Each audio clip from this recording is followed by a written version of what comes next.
Welcome to all of you on Grow Strong. Dear students and other fellow listeners, hope that you all are feeling well. आज हम discuss करेंगे नया एक topic that is entitled as Two-Factor Theory of Intelligence, propounded by Charles Edward Spearman. Charles Edward Spearman was a well-known British psychologist born on 10th September 1863 and passed away on 17th September 1945 in London, United Kingdom. He is the pioneer of a popular statistical method, factor analysis, and is also known for his work on Spearman's rank correlation coefficient and his two-factor theory of intelligence. Charles Edward Spearman एक British born famous psychologist जिसका जन्म 10th of September 1863 में हुआ and he died 17th of September 1945 in London, I mean to say you United Kingdoms. Charles Edward Spearman ने concept of factor analysis का दिया. Later we will discuss what is factor analysis. Apart from the factor analysis, Charles Edward Spearman has also given the coefficient of correlation method. Correlation के लिए हम दो important methods use करते हैं. One method which is given by Carl Pearson, that is known as product moment method, and second method that is known as rank correlation coefficient method, which is given by Charles Spearman. Dear students, Charles Spearman has also propounded the theory which is known as two-factor theory of intelligence. He began his career by joining the British Army and he served them for 15 years.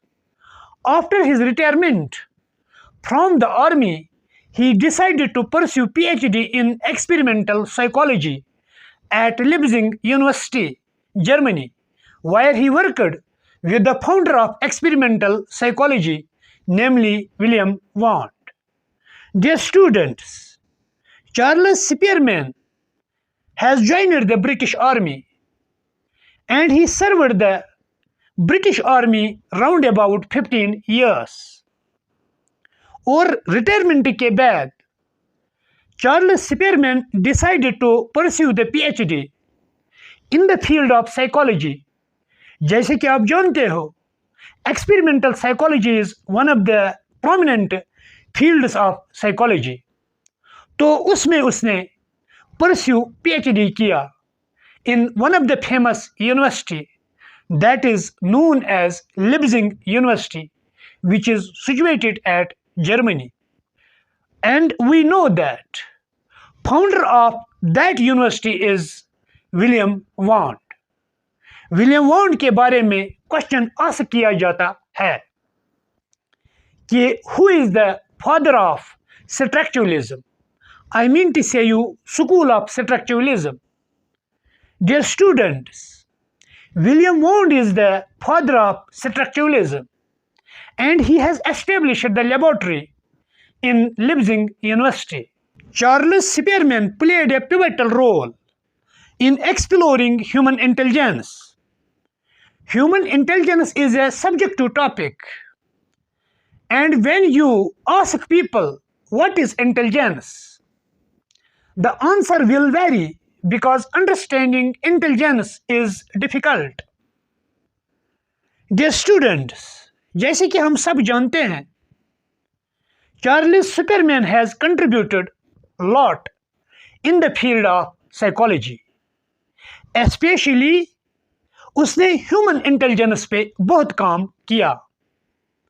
Charles Spearman wants to describe or explore about the human intelligence.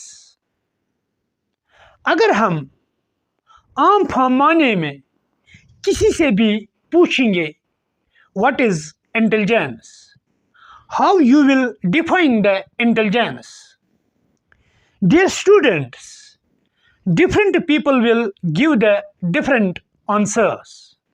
एक individual का answer दूसरे individual से different होगा, because it is very difficult to define the human intelligence, or simply we can say that intelligence, because intelligence is the abstract quality possessed by an individual.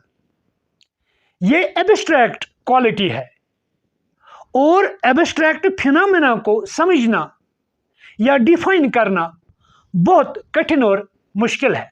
For example, for some people an intelligent person will be the one who solves mathematics questions quickly, while for others an intelligent person will be a person who makes accurate life decisions. Keeping in view the meaning or description of intelligence, जैसे कि हमने already describe किया कि intelligence को define करना बहुत मुश्किल है. कोई इंडिविजुअल ये कहता है intelligence means when an individual is able to perform और solve the mathematical questions quickly. हम उस शख्स को या इंडिविजुअल को इंटेलिजेंट समझते हैं जो mathematical questions quickly or accurately perform करेगा. I mean to say you, those are intelligent who will solve the mathematical problems or who are able to perform the mathematical tasks. लेकिन हम जब दूसरे से पूछते हैं, किसी का जवाब ऐसा भी होता है, intelligent person is that very person who makes accurate life decisions. यानी कि समय के साथ साथ एक इंडिविजुअल जब सही निर्णय या फैसले लेता है, we call that person intelligent. I mean to say you, जब एक इंडिविजुअल किसी भी सिचुएशन में फंसता है या किसी भी सिचुएशन का सामना करना पड़ता है, तो उस वक्त वो किस तरीके से डिसीजन लेगा, that will determine his or her intelligence.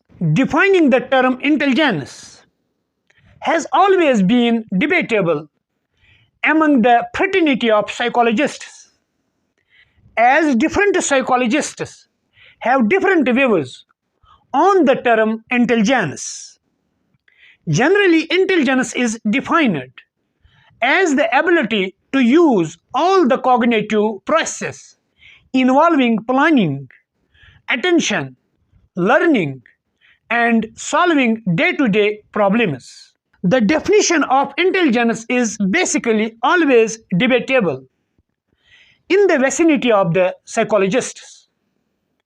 Psychologists के लिए भी ये एक difficult task है या challenge है to define the intelligence. हर कोई psychologist अपनी प्रिज्म से इंटेलिजेंस को डिफाइन करता है.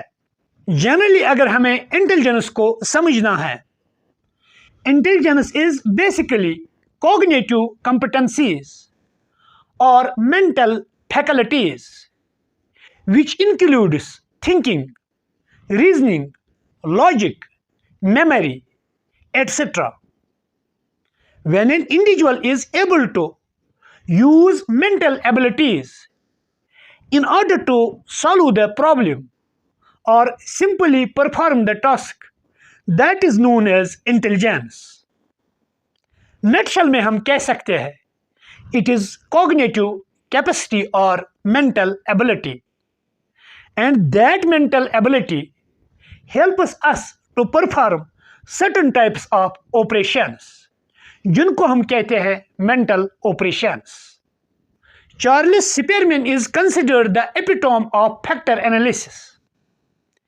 He was the first to use mathematical methods to analyze and interpret the twisted human brain. Moreover, he was responsible for discovery of general intelligence, also known as the G factor. With the help of factor analysis, he was able to announce intelligence as a cognitive ability that is measurable. Factor analysis का concept basically Charles Spearman ने दिया। What is factor analysis? Factor analysis is a technique that is used to reduce a large number of variables into fewer numbers of factors. It is also known as dimension reduction technique. ये वो technique है जिससे हम reduce variables को करते हैं in order to understand and interpret the variables. अगर variables में या डेटा में वेगनेस होगी, सब्जेक्टिविटी होगी, तो उस सब्जेक्टिविटी को एलिमिनेट करने के लिए हमें फैक्टर एनालिसिस करनी पड़ती है। Charles Spearman is one of the psychologist जिसने ह्यूमन ब्रेन की फैक्टर एनालिसिस की। Human brain describes the mental faculties और मेंटल एबिलिटीज, या हम कह सकते हैं कॉग्निटिव एबिलिटीज। एक ह्यूमन बीइंग की साइकी को समझने के लिए, या हम कह सकते हैं कॉग्निटिव प्रोफाइल को समझने के लिए, चार्ल्स स्पीयरमैन ने फैक्टर एनालिसिस की in order to define the cognitive abilities और mental capacities in crystal clear manner. तब तक कि हम एक क्वालिटी को या किसी भी ह्यूमन बिहेवियर को सही तरीके से नहीं समझ सकते हैं जब तक कि हम उसमें से इलिमिनेट वेगनेस और सब्जेक्टिविटी नहीं करेंगे। तो सब्जेक्टिविटी को रिड्यूस करने के लिए, या जो वेगनेस एक वेरिएबल में है या ह्यूमन बिहेवियर में है, उसे इलिमिनेट करने के लिए we are using the statistical technique that is known as factor analysis. For example, अगर हमें लाइफ स्टाइल समझना होगा, ह्यूमन लाइफ स्टाइल को समझने के लिए we have to use the technique which is known as dimension reduction technique or factor analysis. Factor analysis से हम ह्यूमन स्टाइल को सिंपलेस्ट फॉर्म में समझ सकते हैं, क्योंकि फैक्टर एनालिसिस एक कॉम्प्लेक्स कॉन्सेप्ट को सिंपलर बनाता है, ऑब्जेक्टिव बनाता है।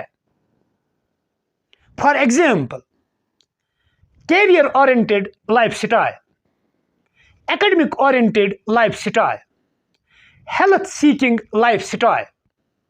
तो इस तरीके से हम लाइफ स्टाइल को समझ सकते हैं with various dimensions. Guilford has given the three-dimensional model on the basis of factor analysis. उसने इंटेलिजेंस को 3 डायमेंशंस में क्लासिफाई किया ताकि हम आसानी के साथ इंटेलिजेंस को समझ सकते हैं। What are those 3 dimensions? Number 1, operations. Number 2, contents. Number 3, products. With the help of factor analysis, we can find what is the relationship which is existing in between the various dimensions. किस तरह से operations are related to the contents and how contents are related to the products. With the help of factor analysis, we can make it easier and we can understand it properly. Charles Spearman ने भी अपनी theory propose करने के लिए, I mean to say you intelligence को easier form में समझने के लिए फैक्टर एनालिसिस का इस्तेमाल किया। On the base of factor analysis, Spearman resulted G factor और जनरल इंटेलिजेंस। जनरल इंटेलिजेंस का कॉन्सेप्ट या जी फैक्टर का कॉन्सेप्ट फैक्टर एनालिसिस की बुनियाद पे चार्ल्स एडवर्ड स्पीयरमैन ने दिया। मेजरेबल टर्म में उसने इंटेलिजेंस को डिफाइन किया। How we will calculate and measure the intelligence of human beings. Two-factor theory was propounded by Charles Spearman in 1904. He concluded that intelligence is comprised by two factors, with general ability known as G factor and specific ability known as S factor. This theory states that every cognitive task involves a general factor G, which it shares with all other cognitive tasks, and a specific factor S, which it shares with none. Charles Spearman ने intelligence को दो factors से describe किया। One factor is known as G factor, जिसे हम general ability भी कहते हैं, and another factor is known as S factor, which is known as specific factor or specific ability.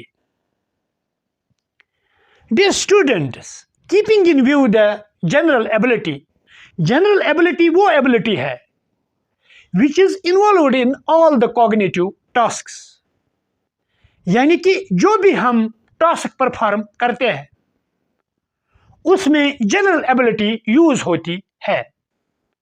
यानी कि hardly there is any task जहां पर हम जनरल एबिलिटी का यूज नहीं कर सकते हैं।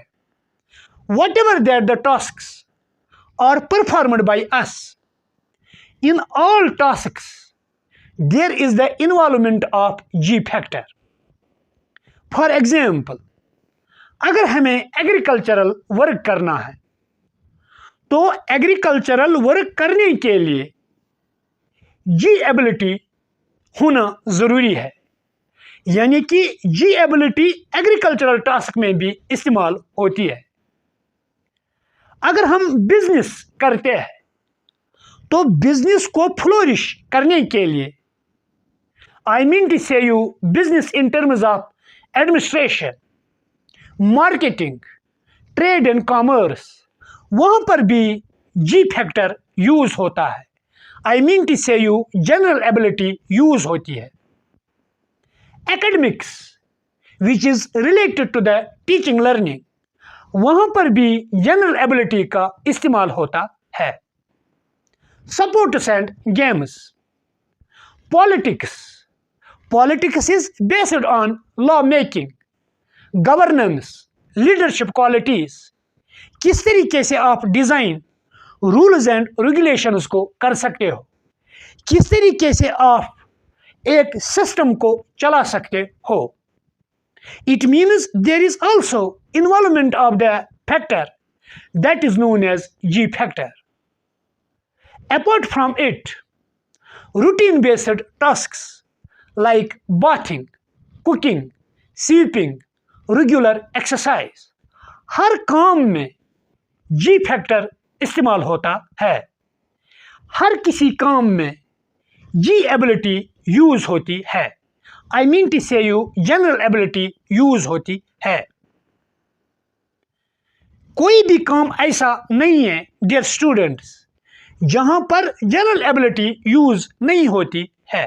While as on the other hand, S factor, dear students, S factor denote specific ability.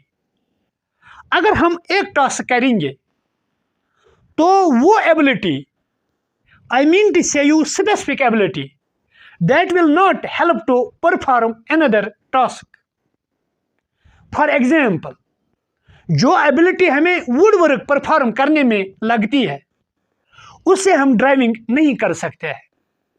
जो एबिलिटी हमें ड्राइविंग के लिए लगती है that will not help us to make a leather work. Now we will give the detailed account of G factor and S factor. Number 1, G factor. The factor G, or general ability, represents the nature of intelligence. It is considered as playing some role in almost all human activities. Every individual has one G factor, and this factor determines his success in any field of knowledge. Dear students, G factor हर एक individual में पाया जाता है। जी ability जो है ये हर एक टास्क में इस्तेमाल होती है और एक इंडिविजुअल की success is based upon the G factor. There are the various characteristics of G factor. Now we will focus on those characteristics. Number 1, G is universal and inborn ability. Keeping in view the G factor, it is universal. How G ability is universal? क्योंकि हर एक individual में general ability होती है as per the Charles Spearman, and it is inborn, यानी कि we can not acquire from the environment. G is inborn, यानी कि हर एक इंडिविजुअल को पैदाइशी वक्त बाय बर्थ जनरल एबिलिटी होती है. Number 2, the amount of G differs from person to person, but in a person it remains constant. Dear students, amount of a G it differs from person to person, यानी कि हर एक individual के पास, हर एक शख्स के पास अपना अपना जी फैक्टर है. एक इंडिविजुअल का G factor, I mean to say you general ability जो है वो दूसरे इंडिविजुअल से डिफरेंट है. दो इंडिविजुअल्स में सेम जनरल एबिलिटी नहीं हो सकती as per the Charles Spearman, but it remains constant, यानी कि ये अनचेंजिंग रहती है फ्रॉम बर्थ टिल डेथ. ना ये इंक्रीज होती है ना ये डिक्रीज होती है. बाय बर्थ एक इंडिविजुअल में कितना जी है, I mean to say you general ability है उतनी ही रहती है. Number 3, it is used in every life activity and remains common in all life activities. चाहे हमें एग्रीकल्चरल वर्क करना है, चाहे हमें रूटीन बेस्ड टास्क्स परफॉर्म करने हैं, बिजनेस रिलेटेड टास्क्स परफॉर्म करने हैं, games and supports related tasks perform करने हैं, हर एक एक्टिविटी में किसी भी टास्क को परफॉर्म करने के लिए there is the involvement of G factor or general ability. Number 4, greater the G in an individual, greater the success in life. According to Charles Spearman, जितना कि एक इंडिविजुअल में जनरल एबिलिटी ज़्यादा होगी, I mean to say you amount of G ability ज़्यादा होगी, उतनी success ज़्यादा होती है. अगर एक इंडिविजुअल में जनरल एबिलिटी कम है तो उसकी सक्सेस जो है वो कम रहेगी, अंडर अचीवमेंट उसमें होगी, यानी कि वो एक्सीलेंस किसी टास्क में उतनी नहीं दिखा सकता है. अगर किसी इंडिविजुअल में जनरल एबिलिटी ज़्यादा होगी तो उसकी अचीवमेंट भी ज़्यादा होगी, वो सही ढंग से टास्क को परफॉर्म भी करेगा. Number 5, whenever we talk of testing intelligence, we actually mean to measure G with the help of intelligence tests. General ability को हम मेजर भी कर सकते हैं by designing various psychological tests, यानी कि साइकोलॉजिकल टेस्ट्स की हेल्प से हम जनरल एबिलिटी को मेजर कर सकते हैं. These were the various characteristics of general ability or G factor. Now we will discuss second important factor, that is known as S factor. The S factor denotes specific ability of an individual. जो S factor है it describes specific ability, यानी कि जो एक काम करने के लिए आपको एबिलिटी की ज़रूरत पड़ती है वो एबिलिटी आपको दूसरे काम को सीखने के लिए नहीं लग सकती है। इसीलिए हम इसे कहते हैं एस फैक्टर और specific ability. The various characteristics of S factor are highlighted as under. Number 1. It is not inborn and it is learned and acquired in the environment. S factor जो है ये inborn नहीं है, जैसे कि G factor जो है, I mean to say you general ability जो है that's inborn. By birth हर एक इंडिविजुअल में अपनी G ability है, जनरल एबिलिटी है, लेकिन एस फैक्टर जो है स्पेसिफिक एबिलिटी वो एक्वायर होती है बाय मीन्स ऑफ ट्रेनिंग, यानी कि ट्रेनिंग से हम हासिल करते हैं एस एबिलिटी यानी कि specific ability. That is why S ability is acquired, यानी कि हम इसे इन्वायरमेंट से हासिल करते हैं। फॉर एग्जाम्पल टेलरिंग, पैदाइशी कोई टेलर नहीं होता है। टेलरिंग स्किल सीखने के लिए हमें ट्रेनिंग और प्रैक्टिस की जरूरत होती है। इसी तरह से वुडवर्क के साथ डील करता है कारपेंटर। तो पैदाइशी कोई कारपेंटर नहीं है, but we have to acquire the skill of carpentry from the environment, keeping in view the training and practice. कोई पैदाइशी कोबलर नहीं है। कोबलर बनने के लिए हमें लेदर वर्क का स्किल सीखना पड़ता है। इसी तरह से कोई भी पर्सन गार्डनर नहीं है, हमें गार्डनिंग का स्किल लर्न करना पड़ता है from the environment. And there are the other skill based fields और अदर प्रोफेशंस जो हम लर्न कर सकते हैं। इसीलिए जो एस एबिलिटी है, I mean to say you specific ability है, ये इन्वायरमेंटल है, because we learn these abilities from the environment. Like photographing, हर कोई पर्सन पैदाइशी फोटोग्राफर नहीं है, but we have to learn the skill of photography. Driving, हर कोई पैदाइशी ड्राइवर नहीं है। इसी तरह से और भी फील्ड्स है, टीचिंग एंड सर्जरी। हर किसी स्किल को सीखने के लिए, स्पेसिफिक एबिलिटी डेवलप करने के लिए, it needed the practice and training. Number 2, it varies from activity to activity in the same individual. Dear students, S ability जो है ये activity to activity same individual में चेंज होती है। फॉर एग्जाम्पल, अगर हम वुड वर्क करेंगे तो वुड वर्क की जो स्पेसिफिक एबिलिटी है उससे हम ड्राइविंग नहीं कर सकते हैं, क्योंकि ड्राइविंग स्किल सीखने के लिए हमें दूसरी स्पेसिफिक एबिलिटी होनी चाहिए। अगर हमें गार्डनिंग करनी है तो गार्डनिंग की स्पेसिफिक एबिलिटी ड्राइविंग के साथ रिलेटेड नहीं है। इसी तरह से टीचिंग की स्पेसिफिक एबिलिटी सर्जरी से डिफरेंट है। That is why we can say that S factor varies from task to task और activity to activity. Number 3, S varies from person to person. हर एक इंडिविजुअल में अपनी स्पेसिफिक एबिलिटी होती है।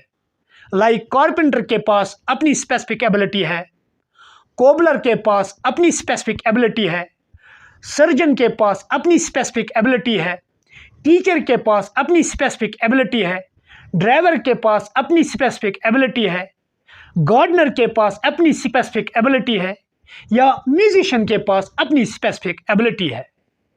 These are the various specific abilities, and these abilities are not correlated to one another. Number 4, S is closely associated with the aptitude of a person, according to Charles Spearman.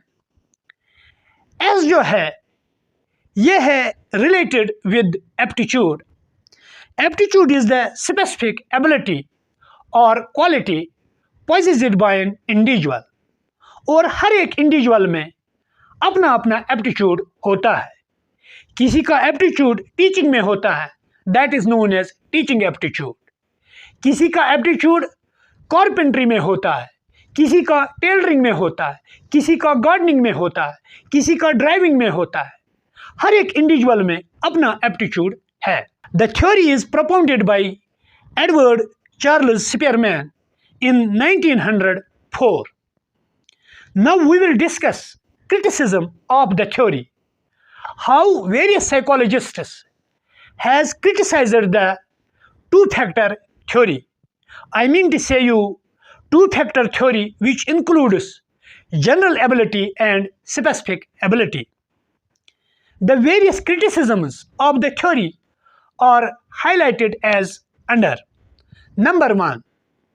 Spearman held that intelligence may be expressed in terms of two factors, but as we have seen that there are not only two but several factors. Spearman ने concept of two factor theory दिया है। एक factor को हम कहते हैं जी factor यानी कि जनरल एबिलिटी, दूसरे को हम कहते हैं एस फैक्टर यानी कि स्पेसिफिक एबिलिटी। लेकिन जब हम एनालिसिस इस थ्योरी की करते हैं तो वहाँ पर एक ही एस फैक्टर नहीं निकलता है, वहाँ पर नंबर ऑफ एस निकलते हैं। S stands for specific ability. जैसे कि टेलरिंग के लिए एक स्पेसिफिक एबिलिटी होनी चाहिए, वुड वर्क के लिए एक स्पेसिफिक एबिलिटी होनी चाहिए, मेटल वर्क के लिए और स्पेसिफिक एबिलिटी होनी चाहिए, लेदर वर्क के लिए कोई और स्पेसिफिक एबिलिटी होनी चाहिए। इसी तरह से गार्डनिंग के लिए, फोटोग्राफी के लिए, ड्राइविंग के लिए, टीचिंग के लिए, सर्जरी के लिए, हर एक के लिए अलग अलग स्पेसिफिक एबिलिटी होनी चाहिए। तो हम नहीं कह सकते हैं कि there are only two factors, one is G and another is S. As per the theory is concern, critics ने क्रिटिसाइज किया है, इसमें बहुत से फैक्टर्स है, I mean to say you S factors है, बहुत से स्पेसिफिक एबिलिटीज है। That is why theory has highly criticised. Number second, according to Spearman, each job requires some specific ability.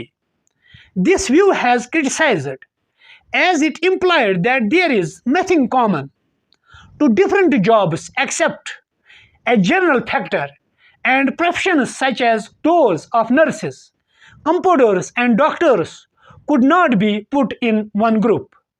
Dear students, according to Spearman, किसी भी job को perform करने के लिए that needed some specific abilities, यानी कि अगर हमें कोई भी जॉब परफॉर्म करना है, चाहे टीचिंग है, चाहे वुड वर्क है, चाहे मेटल वर्क है, चाहे लेदर वर्क है, हर किसी जॉब या टास्क को परफॉर्म करने के लिए स्पेसिफिक एबिलिटी होनी चाहिए, एक स्पेसिफिक एबिलिटी होनी चाहिए। लेकिन यहाँ पर बहुत से साइकोलॉजिस्ट्स ने इसे हाईली क्रिटिसाइज किया। There are the various critics against this statement. अगर एक पेशेंट की माइनर प्रॉब्लम होगी तो उस वक्त एक नर्स भी मेडिसिन दे सकती है, कंपाउंडर भी ट्रीटमेंट दे सकता है, डॉक्टर भी ट्रीटमेंट दे सकता है।